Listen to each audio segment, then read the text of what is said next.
Hi, I'm Jessica Lahr. On this week's show, we'll take a look at the weekend weather, upcoming local events, top local photos of the week, and a sneak peek at the renovations inside the Gould Hotel in downtown Seneca Falls.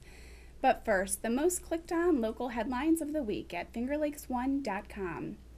Emergency crews recovered the body of a man who jumped from a ledge near Ithaca Falls on Tuesday afternoon, shortly after noon. An Ithaca police officer and two members of Cornell University's Environmental Health and Safety team observed the man jump into Fall Creek and watched as the current pulled him over the falls. A search ensued for the body, which was recovered around 5:20 p.m. by emergency crews. Authorities have not yet released the name of the victim. Actors Stephen and Daniel Baldwin donned Fox dealership shirts to film a promo in the Auburn Auto Dealership's Grant Avenue showroom on Monday. The brothers, along with their niece Jacqueline Baldwin Calverick, joined Fox Subaru president Jane Fox in the foreground of the promo shot as staff lined a balcony behind them. The promo is part of a partnership between Fox dealerships and the Carol M. Baldwin Breast Cancer Research Fund. The Fox Subaru stop was one of many the Baldwins made in central New York on Monday, including one at Marvine Avenue in Auburn. Emergency crews responded to the scene of a cement truck rollover crash on Old Seneca Turnpike in the town of Skaneateles on Monday morning around 9 a.m. The Onondaga County Sheriff's Office says the vehicle veered off the road, snapped a utility pole, and then rolled onto its roof. The driver, who has not been identified, was taken to a local hospital with minor injuries. The NCAA Division I men's lacrosse tournament got underway this weekend for two local teams. The Cornell men were ousted in the first round, losing to Albany in Ithaca on Saturday.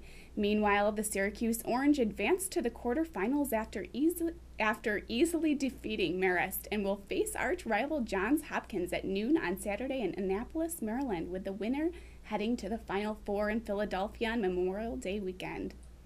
Read more on all these stories and hundreds more from over 40 local sources online at FingerLakes1.com. We received our first taste of severe summer weather when several lines of intense thunderstorms moved through the region on Sunday and Monday. The storms were followed by a cool down, but temperatures will be on the rebound heading into the weekend. After overnight lows in the 30s, Thursday will be sunny and pleasant with a high near 65 degrees. Then on Friday, temperatures continue to rise with highs in the low 70s, but evening showers are expected beginning around 7 p.m. Saturday will be mostly cloudy with just a 30% chance of showers or thunderstorms, and a high of 73 Sunday. It's expected to see a high of about 80 degrees under partly sunny skies. For up-to-the-minute weather information, radar images, and local forecast, visit our local weather center at FingerLakes1.com or on the FingerLakes1.com Android or iPhone app. When we come back, we'll share some great local photos from around the Finger Lakes this week, and we'll show you a sneak peek at the renovations inside the historic Gould Hotel in downtown Seneca Falls. So many sights to see on the internet, but for everything local, there's one place you can get it. At FingerLakes1.com. Come on over to FingerLakes1.com. Make us your homepage. News, weather, sports, and fun. Log on to FingerLakes1. Local news from over 40 sources, custom local weather, over 10 hours of live broadcasts and podcasts every week on your computer, tablet, television, or smartphone. 24 hours a day, 365 days a year. www.fingerlakes1.com. Come on and join the fun. Log on to FingerLakes1. www.fingerlakes1.com. Area photographers captured storm photos in action from area high school athletic fields this week. Here are a few of our favorites posted at our site this week. Jack Wagner captured this action shot of Divya Tiwari of the Minders girls varsity lacrosse team as she took to the air during Friday night's game on Brock Field in Seneca Falls. The visitors from neighboring Waterloo proved to be too much to handle as they rolled to an 11-2 win over the Blue Devils. Renee Meeks sent us this image of Sunday evening's fog on Keuka Lake at Hewitt Point looking north. After a storm and some much-needed rain on Sunday night, Rachel Burkholder caught the sun's brief appearance through the fog as seen in Willard and Seneca County. Diane Hurlburt found this family of geese as they were out for a Mother's Day stroll along Preemption Street in Geneva on Sunday morning. This was the view as seen by Lori Abraham from the north end of Seneca Lake in Geneva as thunderstorms rolled over the lake Monday evening. And finally, check out this amazing photo on East Lake Road in Varick from Bob McCann of a close-up post-thunderstorm cloud floating north on Seneca Lake at about 6:25 p.m. on Monday evening. You can check out more recent local photos by clicking on the Photos link at the top of our homepage or by tapping the Photos tab on our app. The Gould Hotel in downtown Seneca Falls is holding a community open house on Friday from 5:30 to 7:30 to show off some of the renovations and changes they've made over the past several weeks. FingerLakes1.com got a sneak preview as we sat down with the Gould's marketing and events coordinator, Sharon Holtland, to learn about what's new. Welcome. We're here at the Tavern at the Gould Hotel, which we have just finished upgrading our renovations and preparing for the spring-summer season. Along with our menu, we have just done some what I call cosmetic surgery, which has gathered nothing but warmth, which is what we're all about here at the Gould with our local customers as well as our business travelers. We have taken our rooms upstairs and just added some touches, which has been advised by us, or to us, by our friends, travelers, for our business accounts as well as our local people. We've added color, we've added rugs, we've added some furniture, we've added some pictures. You'll see a lot of touches, possibly of some women feel of the community for the historical part of the Women's Hall of Fame. You will also see on the main level some painting has been done. I think the largest piece is the front desk, where it's moved from one wall to another, which is a better spot for us to welcome our guests when they arrive into the hotel. The tavern, which is where I am right now, has added high tops and a few other touches, brought in a few pictures of some of our antique pieces or pieces from history of the Gould. And we're going to continue to do that as we go along. And we're only in our first phase. We're not doing drastic, but they're just touches that we've been told and asked about over the months here at the Gould. We're going to be having our open house where we welcome all of our local friends and neighbors to come and join us. That will be May the 15th, this Friday evening, 5:30 to 7:30. And we hope to see you there. We look forward to it.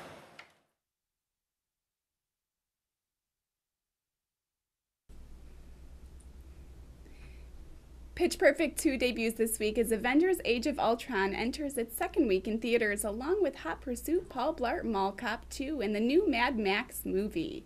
For complete local showtimes, click on movies at the top of our homepage or check the FingerLakes1.com Android or iPhone app.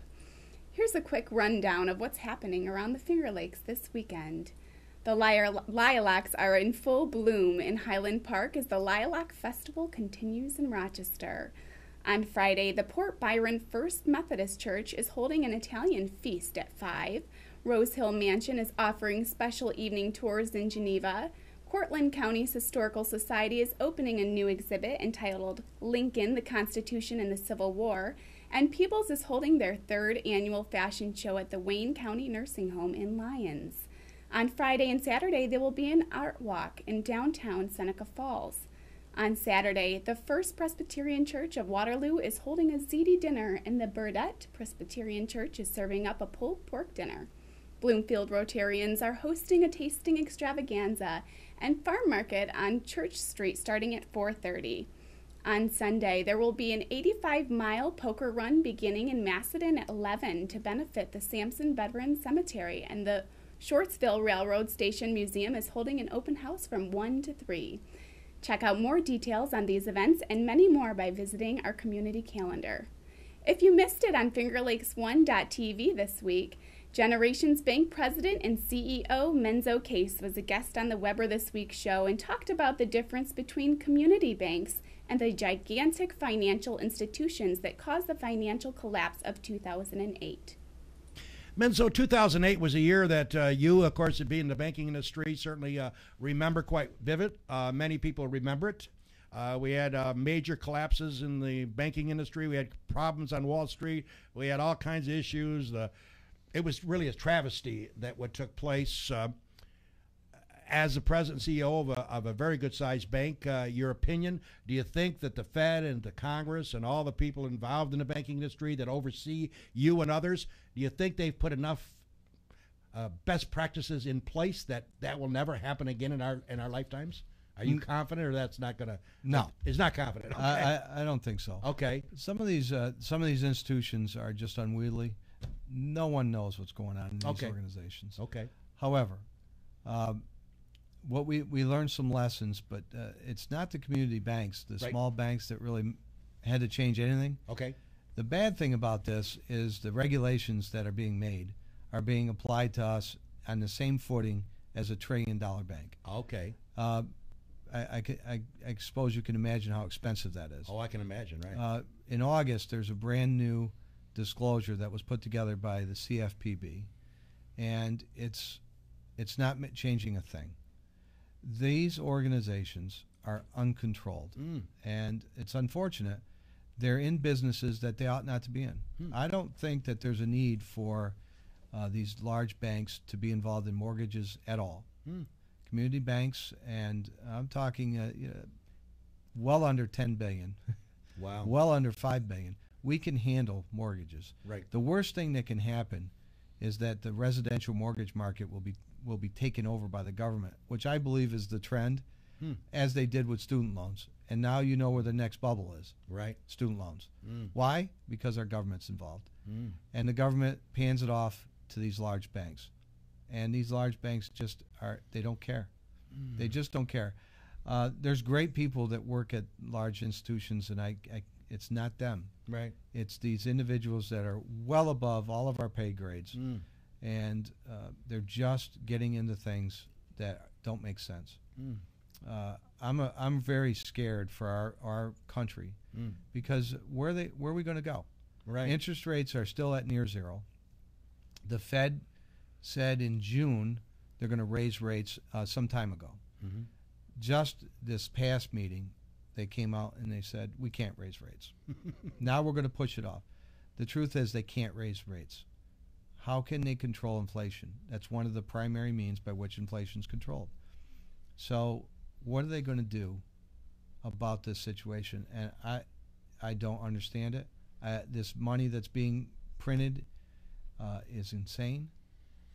Other governments are doing it now. We're the nation that leads the world in this. It's amazing. And now they're taking our playbook and they're using it. And this goes back to Bernanke's study that he did. It's published online. You can look it up. He has 10 or 12 steps that need to be taken in a situation like this. One of the only step left is to devalue the currency. Really? President Roosevelt did this in the 30s, and it looks like we may have to do it again, devalue the currency. Unbelievable. But small towns like ours, in the end, we're here. We're established for our communities, and many banks like us. I don't want to say that we're the only one. There are several in this region. And if we put our business there, you won't be disappointed. We don't get into these crazy things. How do you do a mortgage? One at a time. Right. And you know your customer. Exactly.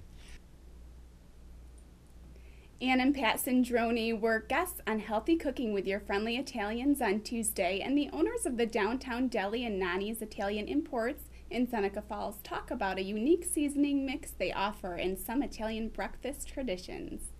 You make up a little thing which has got spice, a seasoning mix that we bring home a lot, and we mix it with some olive oil and dip bread in it. You got to go get it there. I mean, it is. And what other uses for that mix? I mean, what's in that mix? I could take a bath with it. There's a lot of stuff in that mix. Yeah, there is. There is actually cheese in there too. Yep, there is cheese. You can use it like on your chicken, on your cube cube steaks, steaks are anything. unreal. You bake. You or could even grill use it on a pizza. Yep, he Right? does. And when he does I his do grilling, grill his pizzas at home. pizzas, he'll Yeah. put Do it you? on there. Yeah. Yeah, it's prosciutto all and good. all that. Right. and they also have the Ferrara. What's the things? Tyrone. Tyrone. Oh, the Tironi. Well, Yeah. yes. And I mean, then that's usually at Christmas. I have to go and get those because. Well, this is at Christmas time. You get Panettone. the We have that. Panettone. Yeah. I mean, they have really good Panettone. Now, Yeah, they there's do. Panettone and there's You're Panettone. There's damn some that I wouldn't give you 10 cents for, Right. but if you really want good Panettone, they have it. And it's toasted in the morning. That's a real Italian thing to do. Yeah. Right. Right? Italians don't have much breakfast, basically. They usually do something like sweet, or the cookies, or something like Panettone. Annis, my mother and Yeah, grandmother always right. dunked the And they Annis dunk it. cookies in They their always coffee. have their coffee and Or the whatever. Pantones, they slice it. And whatever. And then their big meal usually is at lunch, and then they do have their time off, and then dinner again is sort of something they go out to the wherever and pick up some ingredients for a light supper, because they don't have their apartments are especially in the small towns, the apartments are small.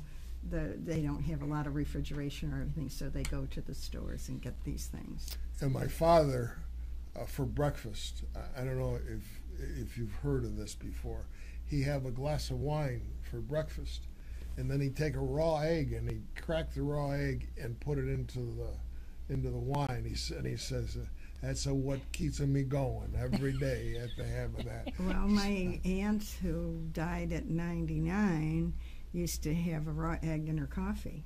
That wasn't something I would want to do, but she claimed the same thing. So. Wine's good by itself. Yeah, right. Yeah, I you don't don't think need any I help. don't think raw eggs are exactly what I. But it's interesting anyway. Have I left anything out as far as what we need to? The Finger Lakes Golfer podcast was featured on a German golf ball manufacturer's website after they reviewed their product, a golf ball that performs like a Titleist at half the price.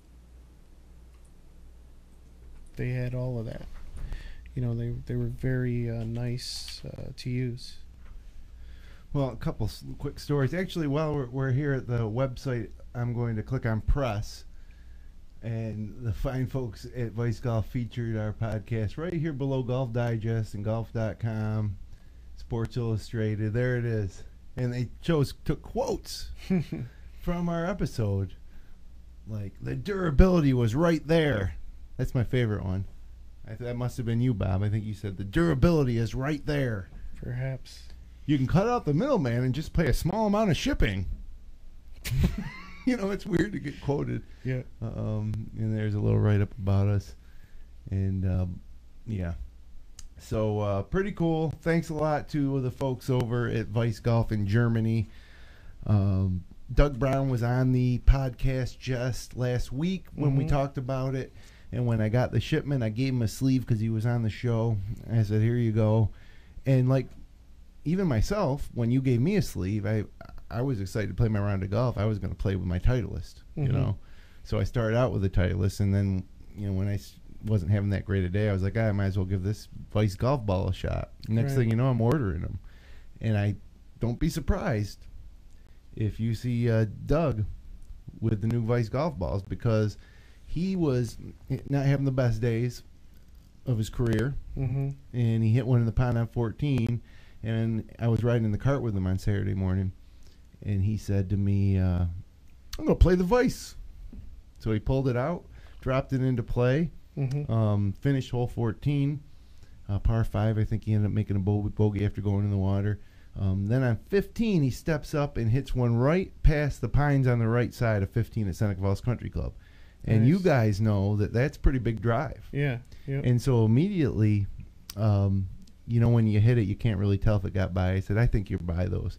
I said, this will be a good test of the Vice golf ball distance. And so we drove up, and, he was a good 10 yards by those pines. And then his next shot had a little spin and checked up, and he made birdie. Nice. Then he stepped up on 16 and knocked it to 135 in on the toughest hole in Central New York. Oh, wow.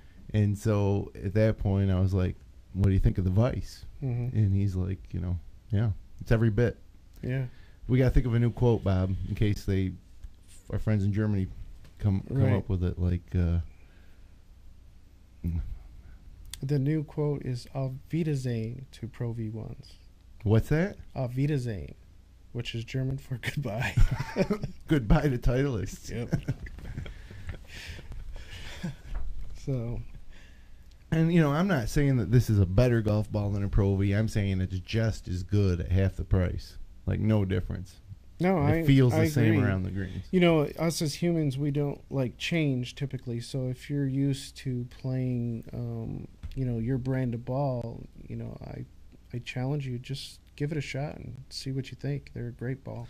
And we've been talking about the Pro Plus the whole time.